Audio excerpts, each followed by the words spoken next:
Fighting Fantasy, the legendary series of interactive gamebooks first founded by Ian Livingstone and Steve Jackson all the way back in 1982, was a game changer for the fantasy/gamebook genre.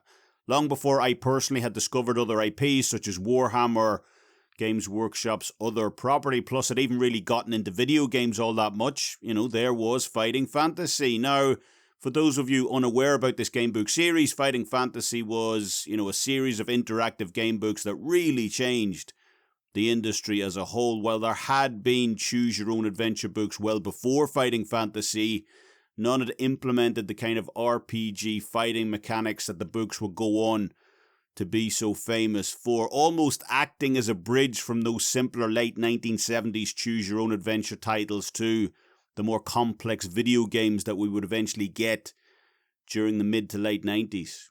However, now that these game books have been out digitally for a number of years at this point on, places such as Steam, I thought it would be fun to go back and try and see just how crushingly difficult these game books really were. Little to no mercy for any kind of mistakes in the narrative at all. And it does kind of make you laugh as well when you go back and revisit some of the blurbs and intros of these books where it says things like, no matter how weak your initial starting dice rolls are, any adventurer with a bit of luck can make it through. No, they can't. Stop lying to the masses. Why would you lie? However, we're not going to let that stop us here. I've given myself 3 tries, 3 adventures, and by the grace of the gods, hopefully that'll be enough to get us through to the final page. But first, let's get into what made Return to Firetop Mountain in particular such a special book in the first place. Return to Firetop Mountain was the 50th title of the original puff and run of Fighting Fantasy, released all the way back in 1992, the 10th anniversary of the series as a whole, and the first to have a recurring villain in Zagor as well. The Warlock of Firetop Mountain, which was Livingstone and Jackson's first Fighting Fantasy gamebook, had been released a full decade earlier, and by the time of Return to Firetop Mountain's release, the series had been on a steady decline, mostly down to the ever-growing popularity of video games. This led to Return to Firetop Mountain being treated as the final book of the series, a nice wrap-up to its 50th entry. Yet to everyone's great surprise, the book did sell massive amounts of copies, doing, really well sales-wise, and far surpassing expected figures, which led to a further 9 entries in the series, spread across 3 additional years. Like many people, Return to Firetop Mountain was my first introduction into the world of Fighting Fantasy, and I've thankfully still got my original copy, even after all these years. So I'm looking forward to diving back in here and seeing just how far I can get. Before we get into the 3 challenge runs themselves, I first just want to shout out to everyone who continues to support the channel through liking and subscribing to the videos. It's always appreciated. And with that said, let's get into it. Now, the book itself starts out with you, our intrepid adventurer, coming across the small town of Anvil, which lies in the shadow of the infamous Firetop Mountain. Things have been quiet here for the last 10 years after the previous hero, the protagonist of the first book in the series, the Warlock of Firetop Mountain, ended the reign of the evil necromancer Zagor a decade ago and restored peace to the region. However, as the barkeep Moose is quick to tell us during the short introduction phase, many people believe Zagor has returned and is abducting villagers for not only his evil experiments, but also to reassemble his broken body as well. That's Frankenstein. So they all obviously look to you to try and stop the evil warlock. Unfortunately, given these rather insipid dice rolls, these poor villagers may have well backed the wrong horse here. He's doomed. Now, like I said back at the start, these books are brutally difficult at the best of times. So, with a skill of 7 here, poor old RetroHauler Mark 1 has, basically no chance of ever reaching the end of this book. But, rules are rules at the end of the day. I, swore up on starting this, I'd abide by them. So here we are. And look, we'll at least get to use RetroHauler Mark 1 for some kind of, dry run here to scope out the initial dangers of the book and hopefully make things a little easier for RetroHauler Mark 2. However, he's not dead yet. I'm not dead yet. The opening paragraph of the book sees our local barman Moose chasing after us after we made our exit from the village, alerting us to the fact that 2 of Zagor's trackers are already on our tail and that we should eliminate them as soon as possible in order to make sure our mission remains a secret. Obviously, I chose to follow Moose here. I'm not going to, leave my boy to take on these two enemies on his own. And these half-elf, half-goblin, tracker-looking creatures are actually really well designed. And illustrator Martin McKenna deserves a ton of credit for their design, as well as all the other illustrations throughout the interior of the book also. Quickly stopping to pick up a shield, I rushed the first tracker, and, even with my paltry 7 skill, I somehow managed to beat the equally hapless tracker, who luckily only had a 7 skill of his own. Once he'd been dusted off, Moose takes care of the other tracker, finding an old note lying in one of the tracker's boots, offering it to us, but I think I'll be leaving that alone. Ouch, that stinks! Once back on the path, Moose heads back to Anvil while we continue east, coming across a crazy mushroom man on the way, Dung Heap Dan, who offers us some of his fungi produce in exchange for simply talking with him. Now the book splits off at a pretty major junction at this point. You're given the option of continuing east with Firetop Mountain almost in view, or potentially wasting days circling around south in order to meet up with the great wizard Yaztramo, who may or may not help us in overcoming Zagor. I always find these kind of choices are put in there for good reason though. Like, it's clearly the better decision, in my opinion at least, to go and try to find Yaztramo, as without him potentially helping us and ending up with the perfect equipment and items with which to take on Zagor, getting there quicker is simply meaningless. You're gonna die just faster. Very fast. Heading south, we come across a man smeared in honey and tied to the ground with red ants crawling all over him.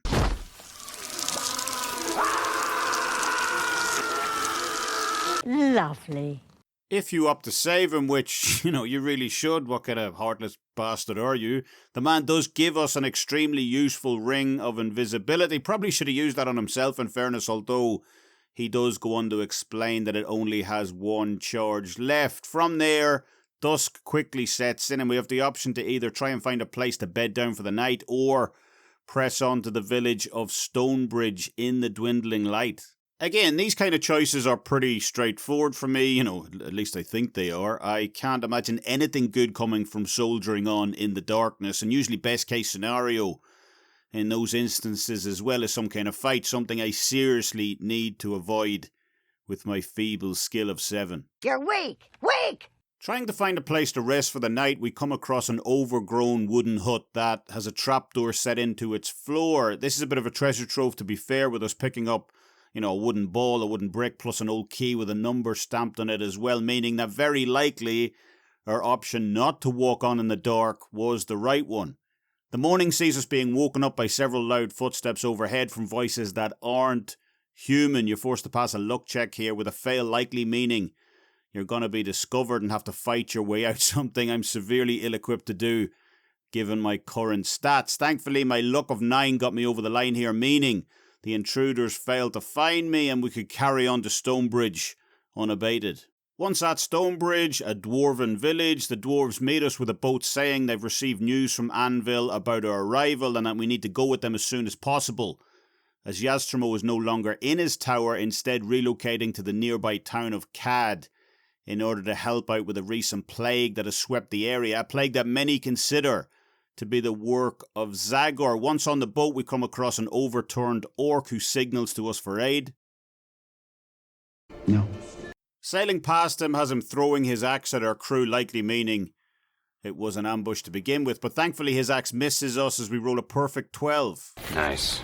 From there, we have to pass another luck check in order to receive a message from a dove from Moose, explaining that Zagor has now sent a doppelganger of Yaztramo over to Cad in order to intercept and eliminate us. If you're not sure what a doppelganger is, it's basically an exact replica of a person, always for ill intent, and where the term dead ringer comes from as well. And little did I know at the time, but this bloody doppelganger would provide a serious obstacle throughout all 3 of my runs, but not more so than here during my first one, ending in a game over. The message from Moose warned that doppelgangers have green eyes while Yaztramo's eyes are blue, something you'd only know if you pass that luck check from before. With that information in tow, a figure that looks exactly like Yaztramo comes over to greet us, offering out his hand, yet his eyes are clearly green here, so we know he can't be trusted. Stay away from me. However, even with that knowledge, I believe it's an automatic game over if you do go to shake his hand. He's still a really difficult enemy. This fight doesn't play out like a normal one either, with you instead comparing skill checks and then trying to roll a double instead of the usual subtract 2 to stamina.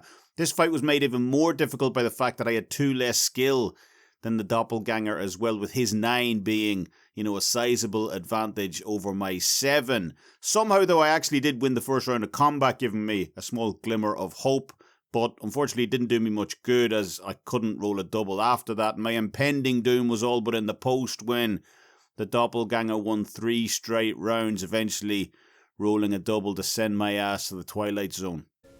In the Twilight Zone. RetroHauler Mark 1, you'll be missed.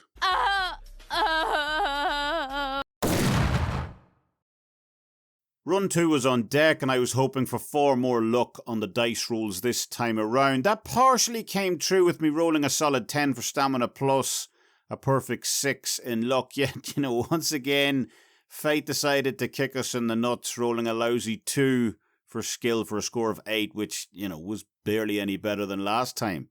The good news, however, was that I believed I'd scoped out a lot of the early game with RetroHauler Mark 1, believing for the most part that I'd made a lot of the right decisions, so it was simply a matter of copying all that groundwork and, trying to move forward from there. I took the exact same route through this time around as well as I did before, so, no point in going over old ground, with the only difference this time around being that poor old File, one of the dwarven boat crew, unfortunately did take an axe in the back from that overturned orc. So, commiserations to him.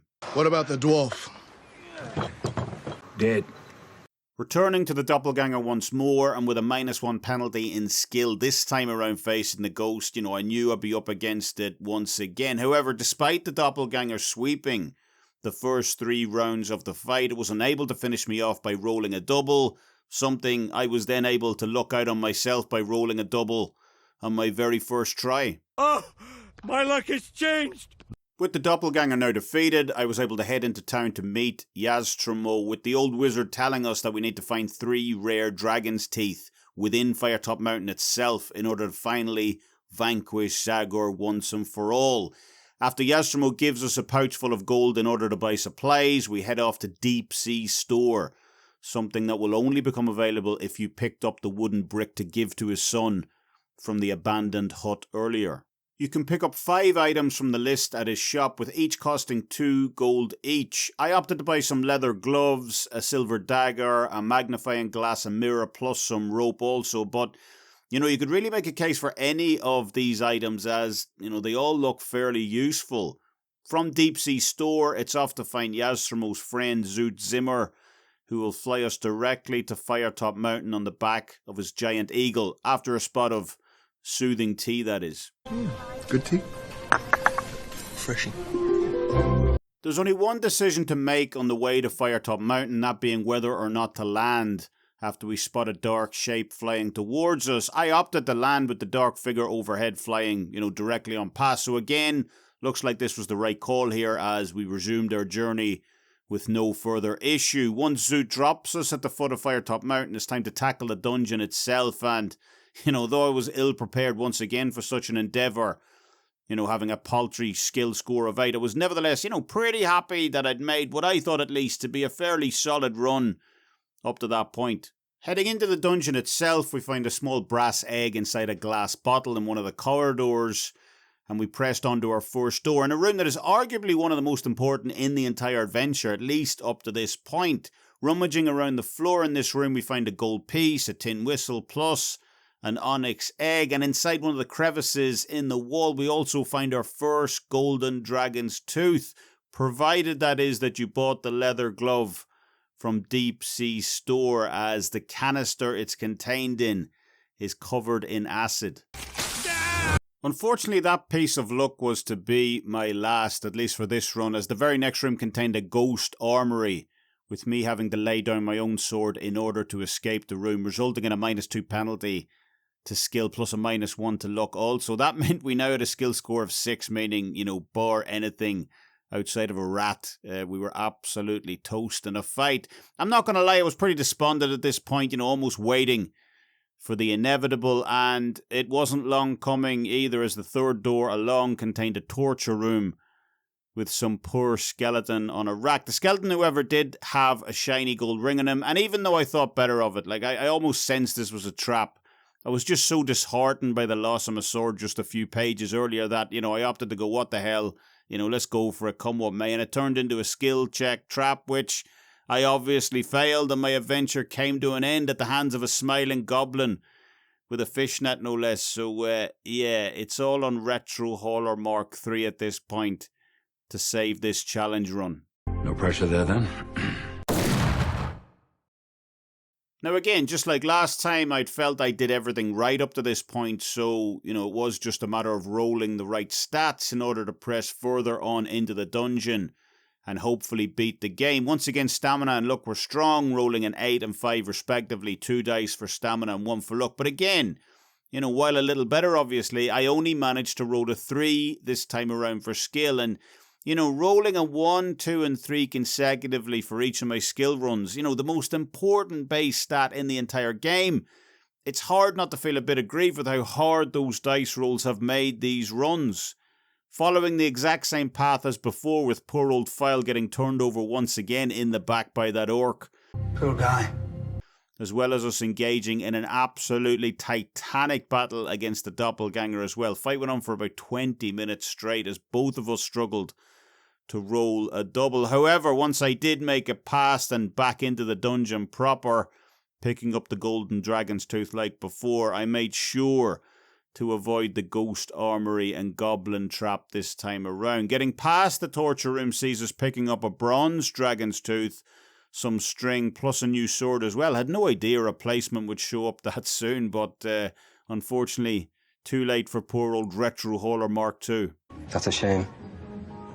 However, RetroHauler Mark III was doing well despite his limited skill, overcoming a cave troll for some garlic plus a few copper pieces, with the troll also having an earring on him shaped like an earwig as well. But why you would put that on is anyone's guess, and I'm certainly not having my last hope for this run going out to a bug. No, sir.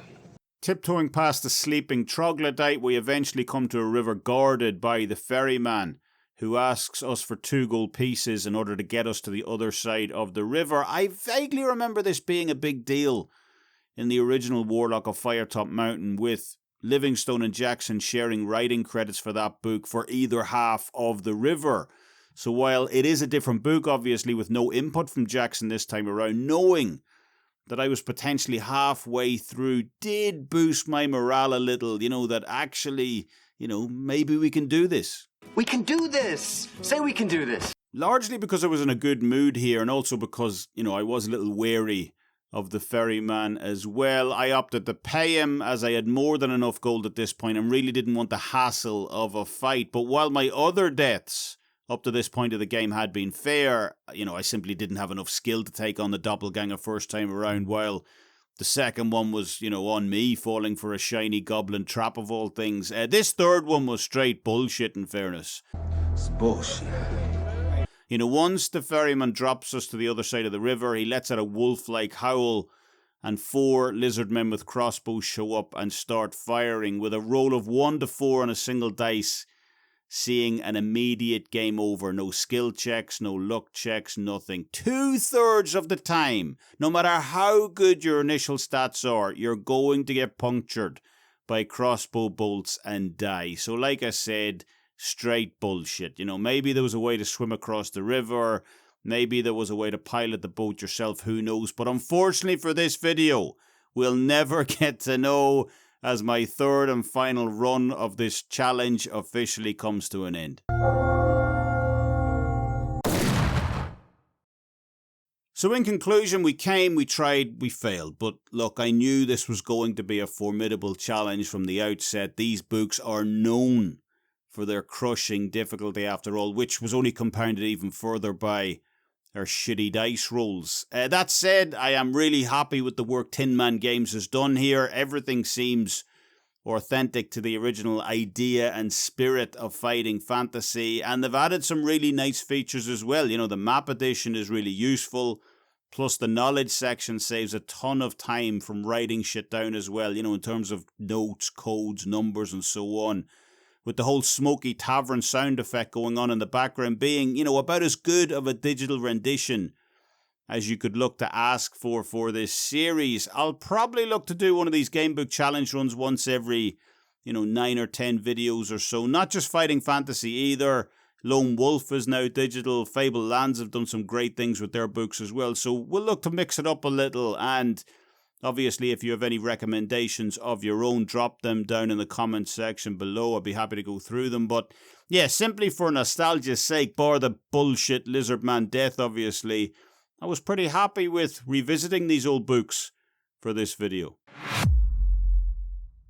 Let me know your guys' recollections of playing Fighting Fantasy down in the comments section below. Which one of the original 59 was your favourite, and have you transitioned over to any of the digital copies yet? Let me know down below, and until the next one, stay safe, hauling out.